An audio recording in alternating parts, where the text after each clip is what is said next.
Said previously, I'm going to start with smaller games. My previous run, I was playing games that were longer, story driven.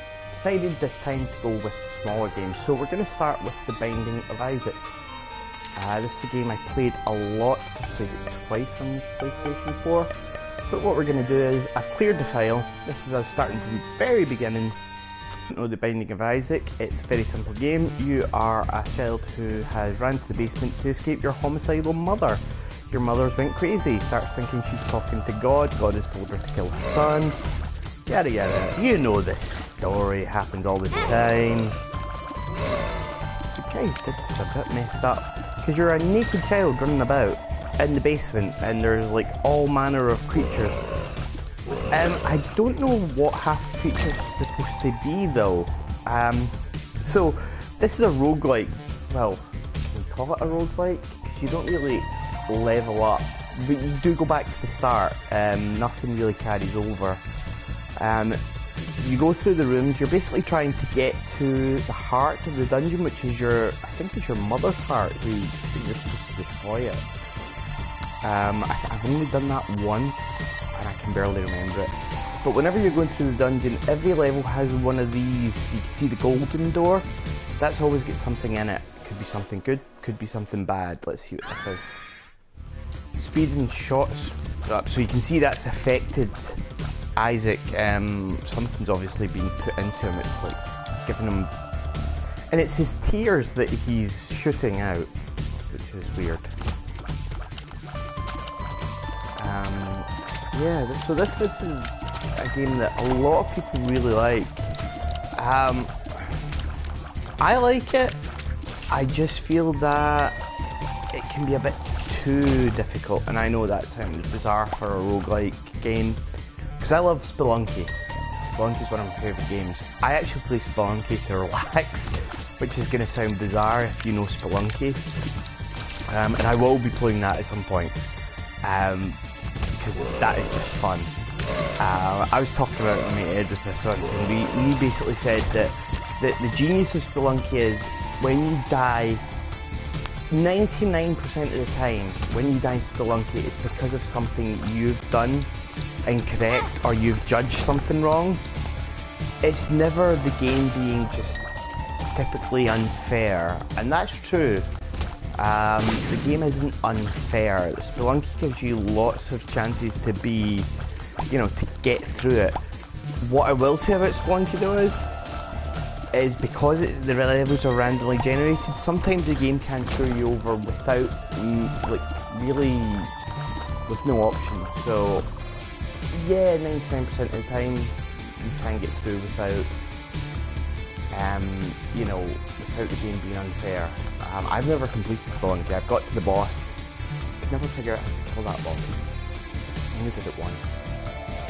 Got to the boss once. So these rooms here, you can see it with the skull. That means we're going into a boss fight. First floor, Gemini, which is conjoined brothers through a tube.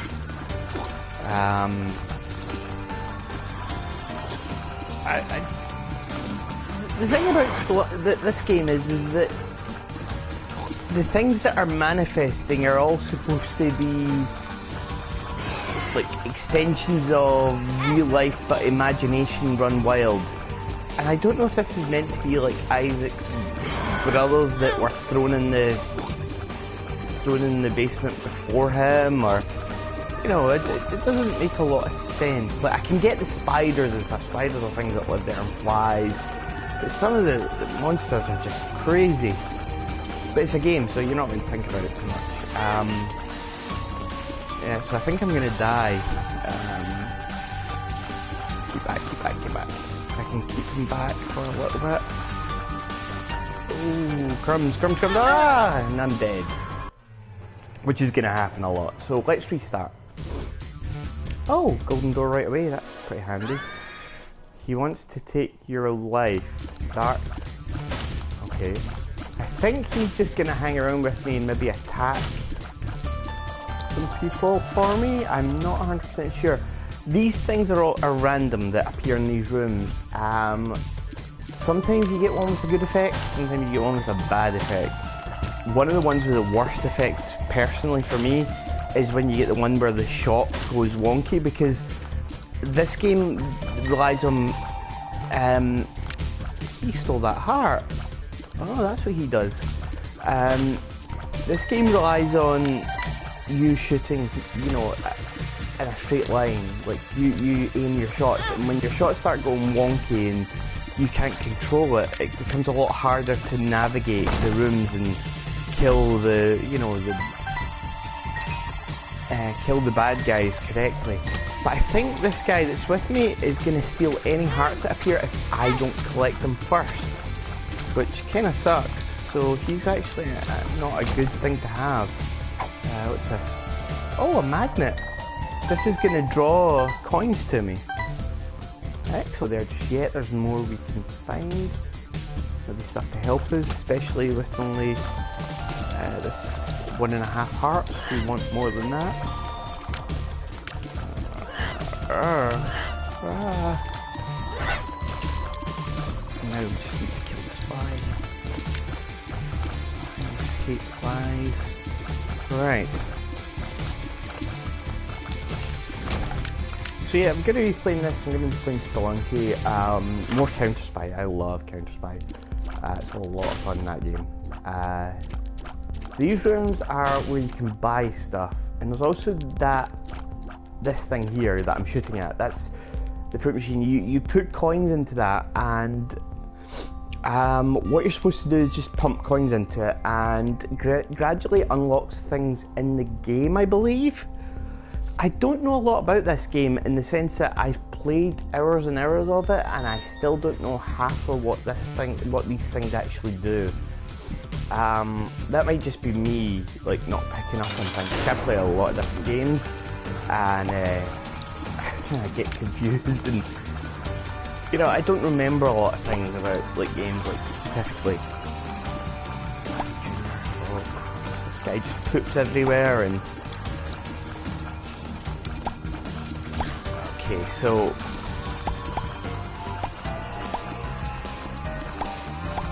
that's the big thing about this game, is poop. Poop and blood, and oh, the scatological game of the century, I think. I mean, Duke Nukem talked about, you know, tearing your head off and pooping down your neck, but, you know, this just literally does it. It's like, there's poop everywhere, and by the way, you need to shoot the poop because there might be something in it. And there might be stuff in the poop, and that's the thing, you have to, when you go to a room with poop, you instinctively shoot at it, because you're like, there could be a heart in this poop, and you're not even thinking about it, it's poop. You're just like, there could be a heart in this, there might be something, and you're shooting at literal poop. And you're thinking, who left this poop here? And maybe this is meant to be the answer, it's Larry, because he's pooping everywhere, and maybe he went all around the dungeon just dropping this poop. But, oh, he stole that heart. So, health points up to 4. I want to get rid of this guy though. Oh, and you've got the heart around your neck. That's pretty cool. And if I die, I'll lose all this, so I lose the progression. Like, there's no, like in Spelunky, when you fulfill certain goals, you get back to the start, and there's a guy there, and you give him certain things, and he'll let you skip forward, like, to different zones. Binding of Isaac doesn't do that. You're literally stuck. So that's one of Isaac's little dreams. I'm sure there's a lot of story in this game. I'm not seeing it as story. I'm seeing it as, you know, this is a dungeon I need to defeat, and it's very Zelda-like, Legend of Zelda 1-like in its design, but Zelda wasn't a roguelike, so, you know, you can't really, that comparison only works some of the time. Ah! I'm not going to shoot that fire. That's what happens. Shoot that fire. It shoots back. Oh, and there's a golden room. Maybe we can get rid of this guy finally. He's stealing all the hearts. You don't collect them first. And these guys are... they've got spiders, and like, spiders have laid the eggs in their head. And you're trying to kill them for some reason.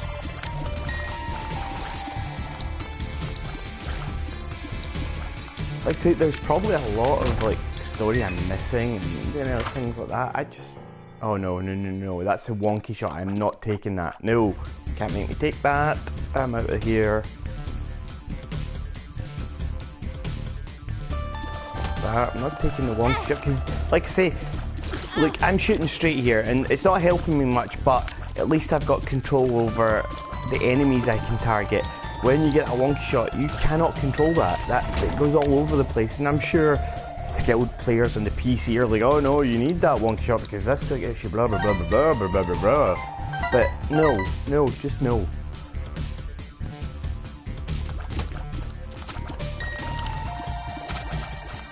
I like to be able to shoot straight and know where my shots are going.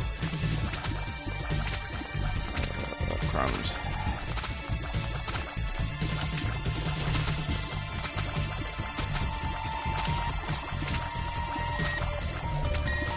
So things can be a help or a hindrance in this game. So, like, this guy that's following me here, he's a hindrance. Oh, no! Oh, I need... Hang on, he just dropped a... Oh. Okay. Oh, no. And here we are fighting the giant group.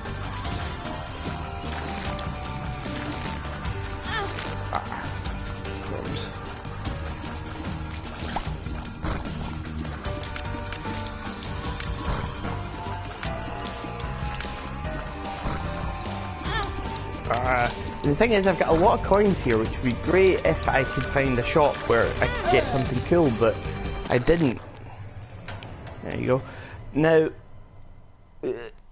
let's look at this screen a second. See that in the corner there, there's PTSX A732.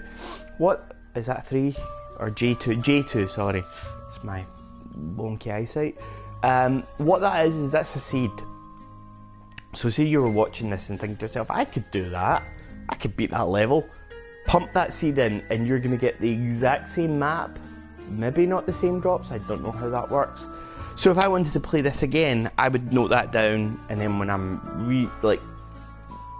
I'd go to exit and I'd put in that seed and it would take me here again, which I'm pretty sure, you know, would be fun for a challenge, and I might do that later on. I might like play this offline, like not stream it, and then what I'll do is eventually get to a point where I find a great map and go and write it down and go, right, this challenge for this stream is I am going to beat this map start to finish. And I might do that later. I'm not going to do it just now. Right now I'm just having some fun. Last night I played a ton of Lego Marvel, Lego Avengers. Got that. Not as good as Lego Marvel Superheroes though. I've got Lego Marvel Superheroes on Xbox One, and that game is great because it doesn't follow the movies. It takes some of the character design from the movies, because I know Marvel comics are big on... they've actually changed a lot of their comic characters based on how well the Marvel Cinematic Universe has done. I'm not sure I agree with that personally. Cinematic Universe is good in some respects, not great in some others.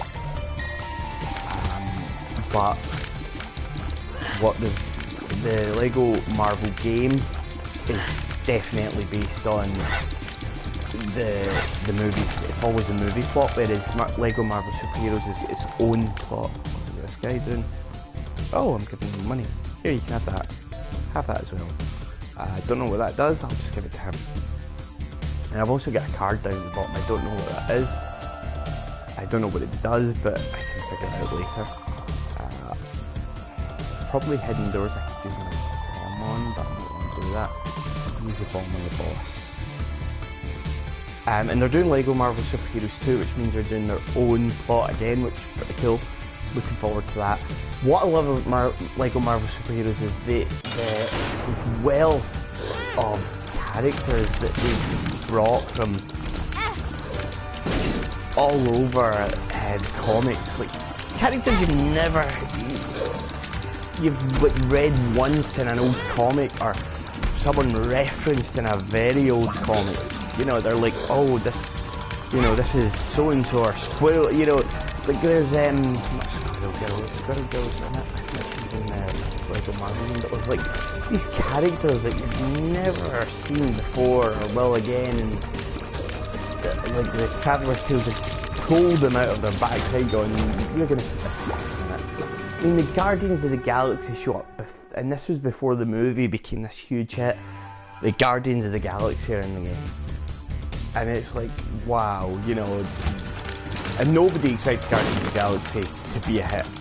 Nobody. I mean, everyone, when they heard Marvel, someone went, "Robert's Guardians of the Galaxy? What are they playing at?" And nobody saw, like, the trailers let everyone know that it was going to be a fun time, but everyone originally was predicting doom, because Guardians of the Galaxy was a long forgotten franchise. People were, comic fans knew it, but popular comic fans like me, I became a comic fan around about just after the first Spider-Man movie. I got really big into comics, became a big Marvel and DC head.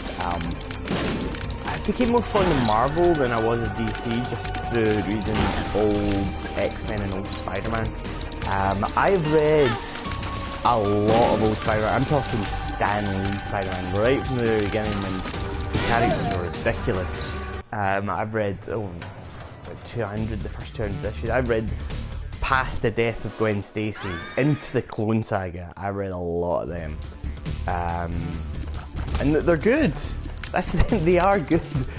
They're not all terrible. Some of them are good, some are bad, of course, but some are really, really good fun. And some of the stories are fantastic. Like Death Gwen Stacy's alright. People praise it as being amazing, but it's alright. But yeah, and something I fell in love with, Chris Claremont's X-Men run. What happened is I was working in cinema. I might have told this story. Working in cinema, and one day I was put on the front ticket desk. Now, the cinema I was working in was starting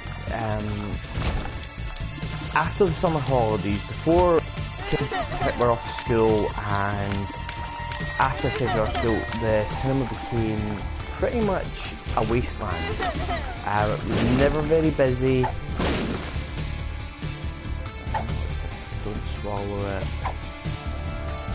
I'll take it. The cinema became empty, so there wasn't a lot to do. You couldn't, like, there wasn't. I mean, there's only so many times you can clean a screen and it's empty, and people weren't coming in. And the cinema did well at the weekends and at night time. It was pretty busy, but during the day it was kind of a wasteland. So it was one day where I was going to be on the front desk alone. And you were alone, you were just stuck there yourself, because there wasn't any reason to put people on. And it was a skeleton staff they had on during the day anyway. I mean, what was the point of having all these people on when, you know, they're going to be sitting doing nothing. So one of the guys there left, said to me, "Do you want to read this?" And it was a big, thick book of X-Men comics. And it was black and white. So what it was is Marvel started reprinting their old comics in black and white and selling them in compendiums, about 20 or 30 issues for £10. Just a cheap way to get people to read them. And it was like giant-sized Spider-Man, giant-sized X-Men. And this guy had X-Men Volume 1. I said, yeah, let me read it. And it was Chris Claremont's run, so Stan Lee had done the X-Men, but it wasn't successful. He would like to say it was, but it wasn't successful at all. It ran for about 66 issues and kind of fell away, like people weren't buying it. It's some interesting stories here and there, but, you know, Eric Lenchner, who is Magneto in the movies, is actually Eric Magnus. And the whole, you know, he was Jewish thing I think that was retconned into it later on, and like he changed his name to Magnus and all that stuff. So you know, that whole Magneto thing was retconned.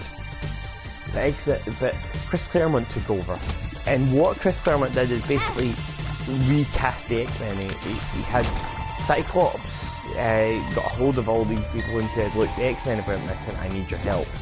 And that's where Wolverine came into it, Nightcrawler, Colossus, you know, X-Men that people knew, that know now, like, who these X-Men are through the movies and things. They came into, I mean, Wolverine was already an established character. He's been in it one or two times before. In fact, his first appearance was fighting the Hulk, and he looked pretty good fighting the Hulk. His costume wasn't very good.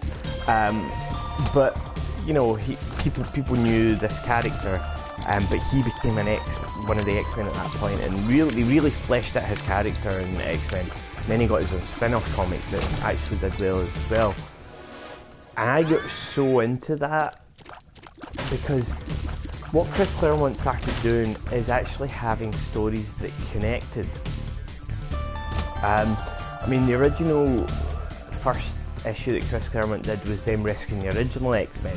And then the original X-Men were like, well, there's no place for us here, you've got new X-Men, we're gonna... I mean, we were kids, now we're not really kids anymore, we don't want to fight this fight. So they left and the new X-Men just took their place, and you had this Native American X-Men who was always fighting with Colossus, and eventually died because he disobeyed Colossus' orders. And not Colossus, Cyclops' orders. He disobeyed Cyclops' orders and he died, and Cyclops left the X-Men for about 4 or 5 issues because of that, and then came back, and then one story led them to like a volcano, like down a volcano in this island to fight this creature, and then the X-Men they were split. It's a bizarre story because for a long time the X-Men team were split up, and then they eventually reunited, and that led into, you found out that Jean Grey had stopped becoming, she'd been Marvel Girl who had like some psychic powers. A pretty stupid costume. She was Marvel Girl, but she sucked. And she got this new power. Something unlocked in her brain, and she became Phoenix, which led to the Dark Phoenix saga, which is an incredible story. Everyone will probably say, "Oh, Dark Phoenix saga is pretty rubbish," and it probably will be rubbish in the movie they're doing. But the way they built up the Dark Phoenix saga in the comics through the Jason Wingard character, who was really mastermind, through Hellfire Club making her the Dark Queen, which led to her becoming Dark Phoenix. Oh, I mean, I want to go back and read that story just talking about it. It's so good because it was built up. And around about that time, I started reading Spider-Man, started reading Ultimate Spider-Man, which was really good because it was almost like Ultimate. It was almost like the Spider-Man movie, an Ultimate X-Men. But in Ultimate X-Men, this is turning into a comic stream, but I just want to get this off my chest. Ultimate X-Men. If you're going to read it, and if you are, the first 14 issues, I would say 14, Assault on Weapon X is the storyline I'm talking about. If you're going to read Ultimate X-Men, stop after issue 14, I think it is. Because what happens in Ultimate X-Men is that the first one, the Tomorrow Children, is really good. Then Assault on Weapon X is good. After that, Ultimate X-Men becomes terrible.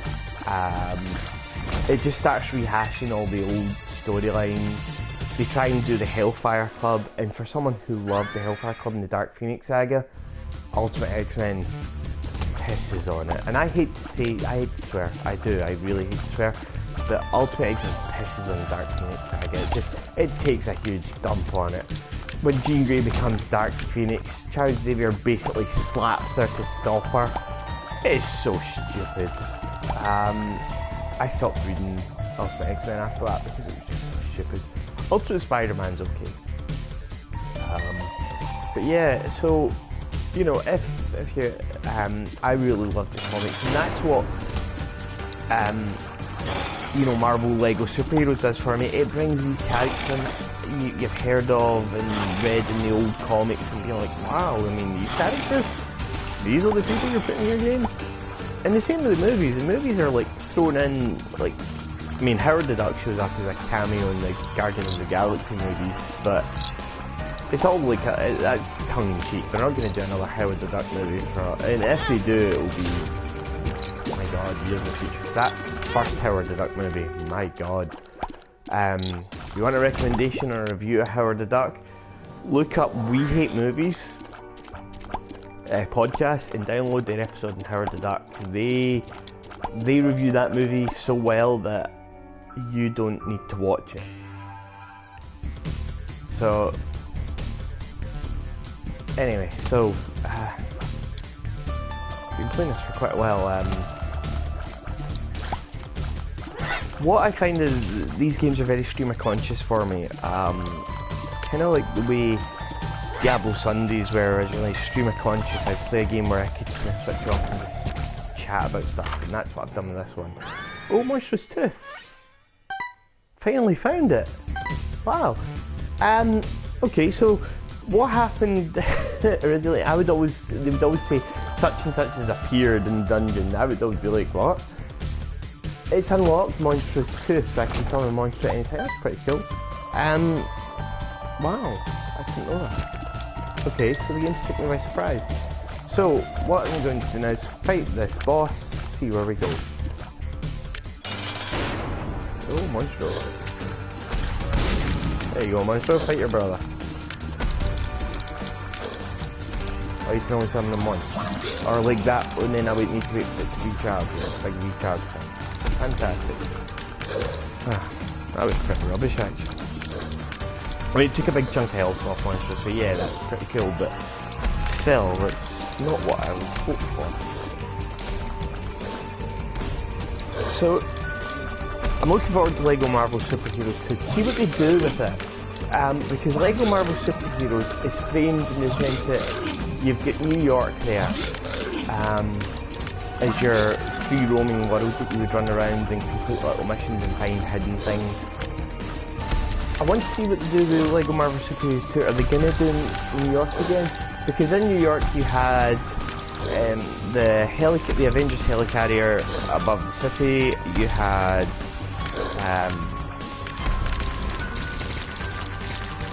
like levels that you'd spin off into and all different things like that. So I want to see what they do with LEGO Marvel Superheroes 2 to see if they...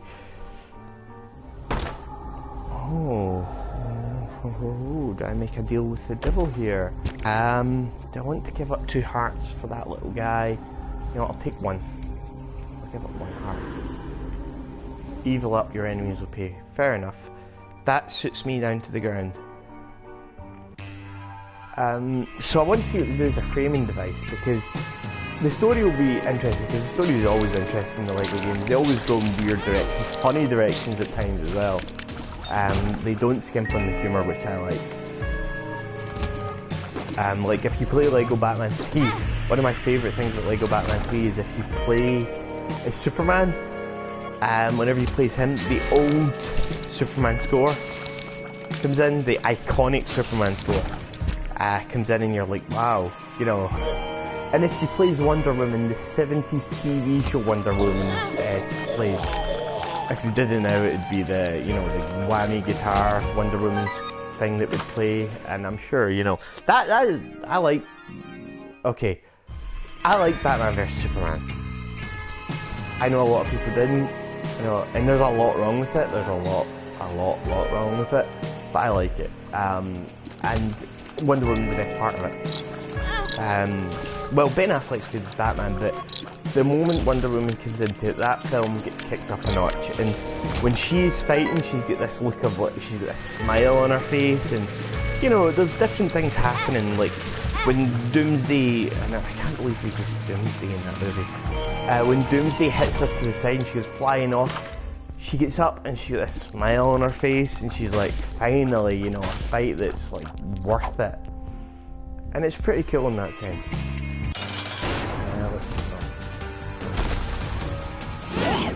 Okay, Monster, you did nothing of any use there.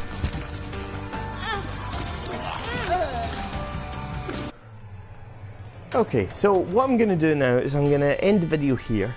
We'll probably do another Binding of Isaac video soon, but just want to end the video here.